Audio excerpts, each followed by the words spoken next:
Halo semuanya, selamat datang di channel yang tidak layak untuk dihina ini. Sebelum kita mulai, atur posisi santainya, seruput kopinya, dan mari kita berkhayal. Pada saat itu, jarak ke puncak berkabut tidak lagi jauh. Sehingga, jumlah orang yang ada di sana sudah tidak sedikit. Mendengar teriakan itu, mereka semua tidak bisa menahan pandangan mereka ke asal suara itu, dan melihat apa yang sebenarnya terjadi. Namun kemudian, ketika melihat adegan seperti itu, ahli di peringkat 2 Martial Lord itu membelalakan matanya, dan dengan dingin berteriak. Aku adalah tuan muda dari Villa Tiger yang mendominasi, Taifan. Wanita ini telah menipu uang aku, dan aku hanya ingin menuntutnya kembali. Selain itu, hanya sebagai peringatan, aku menyarankan kepada teman-teman aku di sini untuk tidak ikut campur, teriak Taifan. Meskipun nada Taifan tampak sopan, tapi pada kenyataannya, nada itu penuh dengan niat hati-hati. Setiap orang yang memiliki kemampuan untuk datang ke tempat ini, merejap memiliki kultivasi yang lemah. Tetapi saat ini, dari orang-orang terdekat dengannya, yang terkuat hanya berada di peringkat 1 Martial Lord. Selain itu, Villa Harimau mendominasi memang memiliki beberapa posisi, dan kekuasaan di wilayah Laut Timur. Jadi, setelah mengetahui identitas Taifan, mereka yang menyaksikan keriuhan tersebut, semua orang yang meningkatkan kecepatan penerusan mereka, akhirnya tidak ada satu pun yang bersiap untuk terlibat dalam masalah ini. Melihat emosi manusia yang dingin, dan dunia yang berubah-ubah, meskipun ada banyak yang melewatinya, mereka semua tidak ada yang mau membantu wanita itu. Udara arogan yang sebelumnya telah dia lenyap seketika, dan dia berkata dengan senyum sembrono. Hei hei hei, itu hanya beberapa obat bela diri peringkat rendah. Apakah itu tidak apa-apa jika aku mengembalikannya? Ucap wanita itu. Mendengus. Tentu saja kamu akan memberikan kembali obat bela diri kami, tetapi apakah kamu benar-benar berpikir, selama kamu mengembalikan obat bela diri kami, kamu dapat membodohi kita tanpa bayaran? Kamu benar-benar memiliki imajinasi yang terlalu besar, balas Taifan. Taifan dengan dingin mendengus, lalu melompat maju, dan bergegas ke dalam formasi spiritual. Pada saat yang sama, tangannya sudah meremas tenggorokan wanita itu. Pada saat itu, dia melakukan semua yang dia bisa untuk berjuang. Melambaikan tangannya, kemudian dengan kuat wanita itu memukul lengan Taifan. Tetapi itu tidak berguna, dan itu tidak bisa menggerakkan tangan Taifan. Dia hanya merasakan tangan yang meremas tenggorokannya semakin erat. Bukan saja dia tidak bisa bernafas, dia bahkan merasa bahwa lehernya akan putus secara paksa. Wajahnya sudah terlihat penuh dengan rasa sakit. Dan tiba-tiba saja, bang. Namun di saat wanita itu berpikir dia akan mati, sebuah ledakan tiba-tiba meledak. Lalu pada saat yang sama, aliran udara yang kuat turun dari atas. Kekuatan arus udara yang meniup 4 ahli di peringkat 1 Martial Lord beberapa ribu meter jauhnya, dan bahkan peringkat 2 Martial Lord seperti Taifan saja, dia segera mengubah ekspresinya. Namun dia tidak gentar, dan malah memperkuat cengkeramannya di leher wanita itu. Bas-bas. Tepat pada saat itu, tangan lain tiba-tiba muncul, dan mendarat di pergelangan tangan Fantai.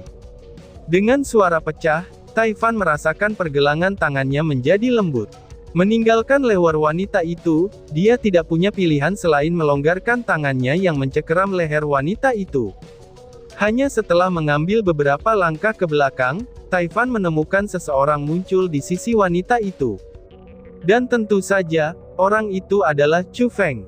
Siapa kamu? Taifan dengan dingin berteriak, dan matanya itu dipenuhi dengan permusuhan. Itu karena dia menemukan bahwa, meskipun Chu Feng kuat, tapi dia tidak lebih hanyalah ahli di ranah Martial Lord peringkat 1. Dipukul mundur oleh peringkat 1 Martial Lord, ini benar-benar membuatnya sangat tidak senang. Tidak penting siapa aku, namun yang paling penting adalah, aku tidak terlalu terbiasa dengan pria yang memukul wanita, jawab Chu Feng sambil tersenyum ringan, tetapi matanya dipenuhi dengan cemoohan. Secara bersamaan, Jiang Wanshi juga datang ke sisi Chu Feng, dan mendukung wanita yang sedang sesak nafas itu. Sialan, kesombongan seperti itu. Apakah kamu tidak tahu siapa kita? Kamu berani mencampuri urusan kita, teriak salah satu dari mereka. Dan pada saat itu, 4 ahli peringkat 1 dia bela diri yang didorong kembali oleh Chu Feng, mereka sudah diisi dengan penuh amarah, dan juga mulai menyerangnya. Meskipun keempat serangan itu bukan keterampilan bela diri, tapi mereka semua tidak bisa diremehkan. Setelah semua, kekuatan-kekuatan bela diri itu dapat memecah-mecah udara. Bahkan pada kenyataannya, menghadapi 4 semburan aura yang datang langsung ke arah mereka, ketakutan muncul ke wajah Jiang Wanshi dan wanita itu. Khusus untuk Jiang Wanshi, dia tidak bisa untuk tidak menarik wanita itu kembali. Karena dia yang hanya berada di tingkat ke-8 dari ranah surga, dia tidak punya cara untuk bertarung melawan aura itu. Bahkan jika dia menggunakan teknik terkuatnya, dia tetap tidak bisa. Itulah perbedaan antara ranah surga dan ranah dewa bela diri. Melihat reaksi malu-malu Jiang Wanshi, peringkat 1 Martial Lord yang bergabung untuk menyerang itu meringkukkan mulut mereka, itu sebelum membentuk senyum bangga. Namun sayangnya, ketika Jiang Wanshi takut akan serangan mereka, mereka tidak berharap kalau Chu Feng tidak sedikit pun merasa takut. Meraung. Chu Feng berdiri di tempatnya tanpa bergerak. Dengan teriakan eksplosif, kekuatan yang kuat pun segera meledak. Dengan gelombang kejut tak berbentuk yang menyapu, dan menelan 4 orang.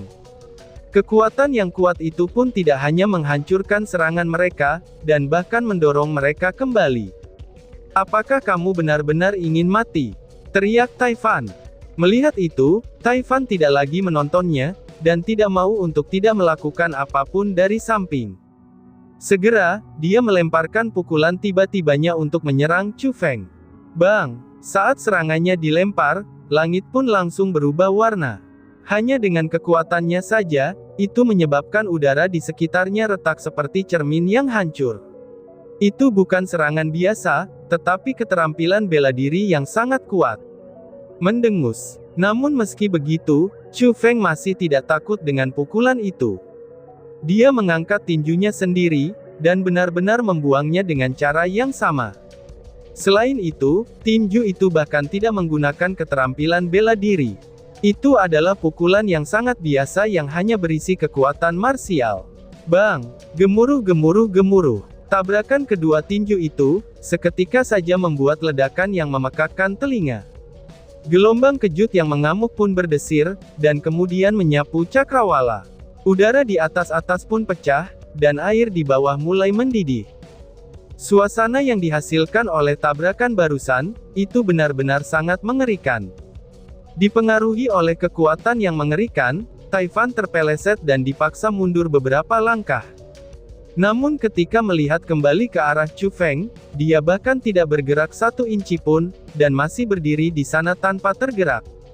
Bagaimana mungkin ini bisa terjadi? Orang itu jelas-jelas hanya di peringkat 1 Martial Lord. Bagaimana mungkin dia bisa memiliki kekuatan seperti itu? Ucap keempat orang itu. Baru pada saat itulah, keempat orang tersebut yang diserang oleh Chu Feng mendapatkan sebuah petunjuk, dan menyadari bahwa Chu Feng tidak sesederhana yang dia lihat. Sedangkan untuk Taifan, wajahnya juga sama seriusnya, karena dia berada di dalam situasi yang cukup sulit. Segera, dia bertanya dengan dingin. Tidak heran jika gadis ini berani menjadi begitu sombong. Jadi ternyata, dia punya seorang pelayan. Akan selalu ada konsekuensinya, bagi orang yang melakukan hal-hal yang bersalah. Karena kamu berani membantu wanita ini, apakah kamu berani mengucapkan namamu? Ucap Taifan. Mendengus. Sampah seperti kamu itu, sangatlah tidak pantas untuk mengetahui nama aku. Tetapi hari ini, suasana hati aku benar-benar sangat baik. Aku akan membuat pengecualian tentang itu, dan memberi kamu kesempatan. Angkat telingamu tinggi-tinggi, dan dengarkan baik-baik. Aku dipanggil Wu Qing. Aku bukan dari akademi ataupun sekte, karena aku banyak seorang pengembara. Di masa depan, jika kamu ingin membalas dendam, maka langsung saja datang kepadaku. Balas Chu Feng. Kata-kata Chu Feng penuh dengan penghinaan, dan dia memang tidak menaruh salah satu dari mereka di matanya. Kamu benar-benar punya nyali. Kamu akan memiliki hal-hal yang akan datang di masa depan, ucap Taifan. Dipandang rendah oleh Chu Feng, Taifan menggertakkan giginya karena marah. Tapi dia tidak bisa berbuat apa-apa, jadi dia segera berbalik dan pergi. Dia hanya bisa melakukan itu karena, pertukaran tadi memungkinkannya untuk melihat seberapa kuat Chu Feng itu. Jika dia bertarung lebih banyak melawannya, dia tidak percaya bahwa dia bisa mengalahkan Chu Feng. Itu tidak apa-apa jika dia mengalahkan Chu Feng.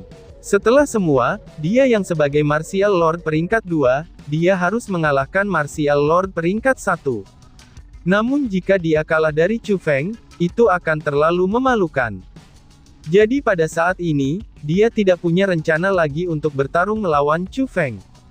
Brother Taifan, kenapa kamu membiarkannya pergi begitu saja? Tanya beberapa teman Taifan yang merasa sangat bingung, itu ketika dia benar-benar membiarkan Chu Feng pergi. Sudah terlambat sekarang.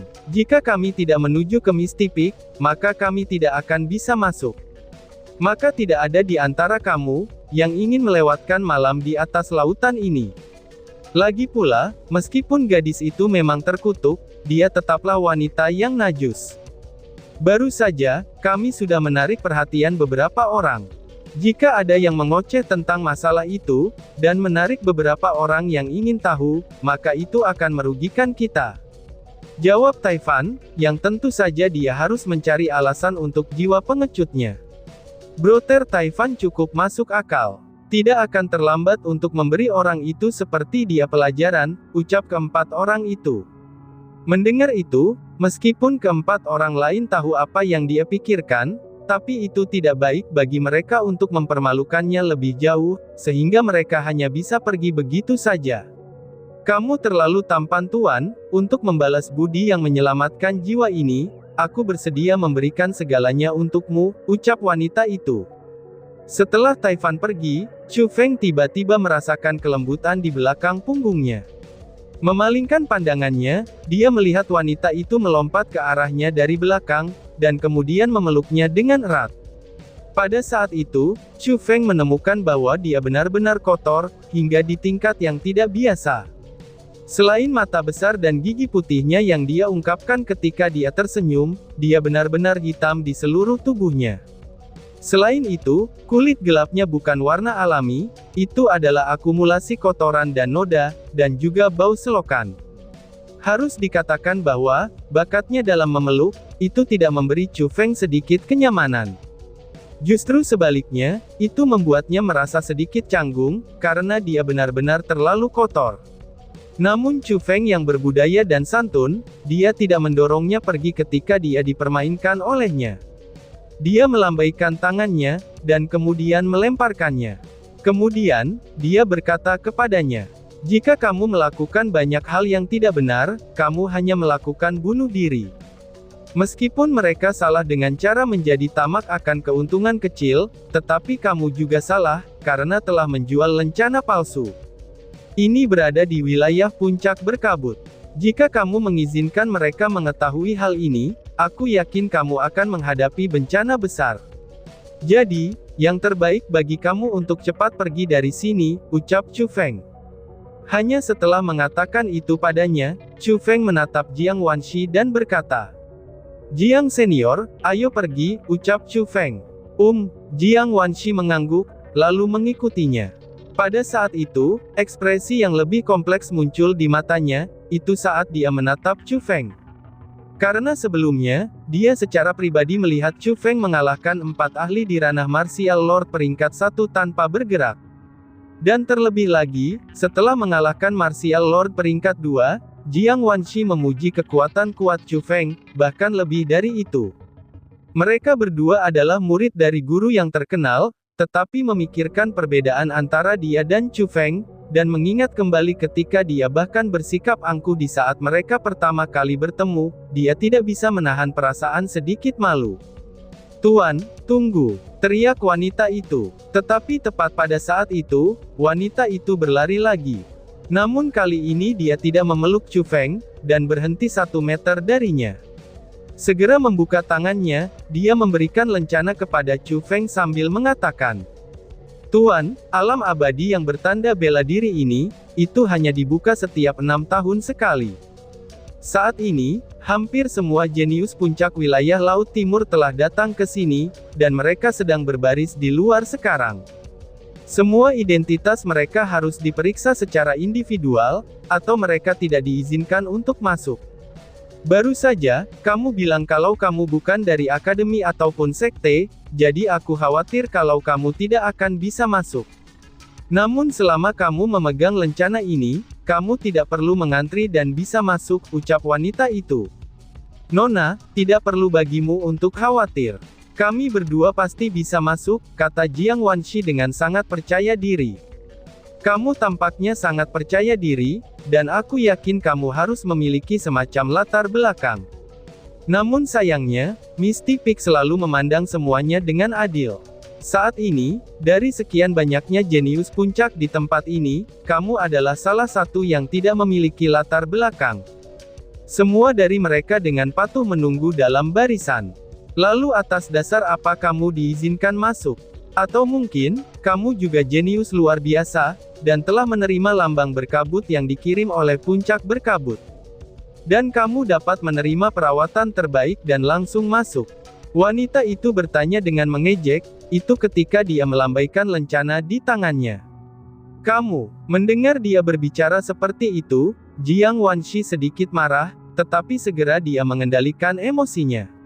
Alih-alih menunjukkan kemarahannya, kemudian dia tersenyum, dan berkata kepadanya, aku memang belum menerima lencana berkabut, tetapi aku tidak membutuhkan tiruannya darimu, balas Jiang Wanshi. Hoi hoi hoi, bagaimana kamu bisa tahu milikku itu palsu? Apakah kamu benar-benar telah melihat lencana berkabut yang asli? Selain itu, aku memberikannya kepada tuan ini yang telah membantu aku. Apa yang kamu lakukan? Kenapa kamu menjadi begitu buruk? Ucap wanita itu. Wanita itu sangat mendominasi, dan benar-benar melupakan semua tentang Jiang Wanshi yang telah mendukungnya, itu terlihat ketika dia dengan keras membantahnya. Saat mereka berdua mengalami perang kata-kata, Chu Feng dengan hati-hati memeriksa lencana itu. Dia menemukan bahwa bentuknya sangat indah, dan seolah-olah itu adalah sayap angsa. Apalagi, di dalamnya terkandung uap aneh yang tak terlukiskan. Meskipun jika dilihat dari penampilan luarnya, lencana itu sama sekali tidak berbeda daripada yang Taifan dan yang lainnya miliki, tetapi jika melihat ke dalamnya, maka itu ada perbedaan yang besar. Melihat kembali pada penampilan logis dan perkasa wanita itu, Chu Feng semakin merasa bahwa dia bukan orang yang sederhana. Jadi, dia menghentikan Jiang Wanshi, dan kemudian berkata kepada wanita itu, tidak apa-apa, aku akan percaya sekali. Namun aku berharap, kamu tidak akan menipu aku, ucap Chu Feng. Saat dia berbicara, Chu Feng menerima lencana. Jangan khawatir, mengapa aku harus menipumu? Hehehe. Balas wanita itu sambil menyeringai, dan bahkan melemparkan tatapan penuh gairah ke arah Chu Feng. Namun dengan martabat seperti miliknya, gairah itu benar-benar tidak dapat menciptakan kekuatan daya tarik bagi Chu Feng. Wanita itu cukup bijak, dan dia segera pergi setelah memberikan lencana kepada Chu Feng tanpa mengomel lagi. Meskipun Jiang Wanshi menyatakan kebingungannya atas tindakan Chu Feng mengambil lencana wanita itu, tapi dia tidak mengatakan apa-apa. Dengan demikian, Chu Feng dan Jiang Wanshi terbang menuju puncak berkabut yang hampir mereka capai. The Misty Peak dalam kenyataannya, itu adalah pegunungan yang luas. Area yang dicakupnya juga luas, dan membuat orang memuji kesempurnaannya. Tapi sayangnya, hanya ada satu pintu masuk ke pegunungan yang luas itu. Itu dikarenakan ada formasi spiritual yang tak terlihat, yang menutupi seluruh pegunungan itu. Bahkan sampai sekarang, belum ada satu orang pun yang bisa menembus formasi spiritual itu. Untuk ingin memasuki puncak berkabut, itu berarti seseorang harus masuk melalui pintu masuk formasi spiritu. Ketika mereka tiba di pintu masuk Misty Peak, Chu Feng dan Jiang Wanshi menemukan bahwa, ini memang persis seperti yang dikatakan wanita itu. Karena saat ini, itu benar-benar ada sejumlah besar kelompok yang berkumpul di tempat itu. Mereka semua adalah generasi muda, dan semuanya berasal dari sekte-sekte terkenal, ataupun murid dari para guru terkenal. Yang paling lemah adalah di tingkat ke-9 dari ranah surga, tetapi yang lebih banyak dari mereka berada di ranah dewa bela diri. Meskipun sebagian besar dari mereka adalah peringkat 1 martial lord, tapi mereka berada di ranah yang mirip dengan legenda di benua 9 provinsi. Saat ini, sebenarnya ada begitu banyak orang yang muncul di sana, dan sebagian besar bahkan ahli dewa bela diri muda di bawah usia 30 tahun. Meskipun begitu, itu sudah cukup untuk menyatakan satu hal. Mengesampingkan sumber daya yang terbatas di benua 9 provinsi, hanya dengan bakat saja, itu sudah ada perbedaan yang cukup besar. Orang-orang di 9 provinsi tidak dapat melangkah ke ranah bela diri lebih jauh, itu karena kurangnya kemampuan pemahaman mereka sendiri daripada kurangnya sumber daya. Jadi, itu tidak bisa membantu ketika Chu Feng dan yang lainnya begitu kuat di 9 provinsi. Namun setelah tiba di wilayah Laut Timur, kekuatan mereka yang luar biasa itu telah sangat berkurang. Orang-orang di wilayah Laut Timur ini, mereka bukanlah orang-orang yang tidak bersemangat seperti 9 provinsi. Karena setidaknya, jika seseorang secara acak melepaskan salah satu dari orang-orang yang saat ini muncul di puncak berkabut menuju benua 9 provinsi, maka orang itu akan menjadi jenius luar biasa, yang namanya akan diturunkan dari generasi ke generasi. Namun meskipun jenius ini kuat, itu masih ada jarak antara mereka dan Chu Feng. Namun sayangnya, Chu Feng tidak berpuas diri karena bakatnya. Justru sebaliknya, dia malah merenung. Jika para jenius wilayah Laut Timur saja sudah seperti itu, lalu seberapa kuat para jenius di tanah suci martialisme? Mungkin mereka akan melampaui dirinya, itu dengan margin yang jauh lebih besar lagi. Maka tidak heran, jika tanah suci martialisme menjadi tanah suci para kultivator. Mungkin di mata mereka, Chu Feng dan yang lainnya benar-benar tidak lebih dari sampah, yang tidak cocok untuk berkultivasi. Sialan, aku tidak pernah berharap, pembukaan alam abadi menandai bela diri telah menarik begitu banyak orang. Apakah ini masuk akal bagi para jenius dari ranah martial lord? Jangankan mereka, bahkan orang-orang di tingkat ke-9 dari ranah surga di dekat usia 30 tahunan juga ada di sini. Apakah mereka benar-benar berpikir, bahwa mereka memiliki kualifikasi untuk memasuki realem abadi menandai martial? Dengan begitu banyaknya orang yang mengantri untuk memeriksa identitas mereka, ketika tiba giliran kita, hari mungkin saja akan menjadi gelap. San sepertinya, kita hanya bisa menunggu guruku datang, ucap Jiang Wanshi. Melihat adegan itu, Jiang Wanshi kehilangan semua semangatnya. Meskipun dia telah datang ke puncak berkabut beberapa kali dengan Qius Hui Fuyan, tapi itu hanya bisa ketika gurunya yang secara langsung membawanya. Selain Lady Piao Miao dan orang-orang dengan status agak bergengsi di puncak berkabut, maka tidak ada seorang pun yang bisa mengenalinya.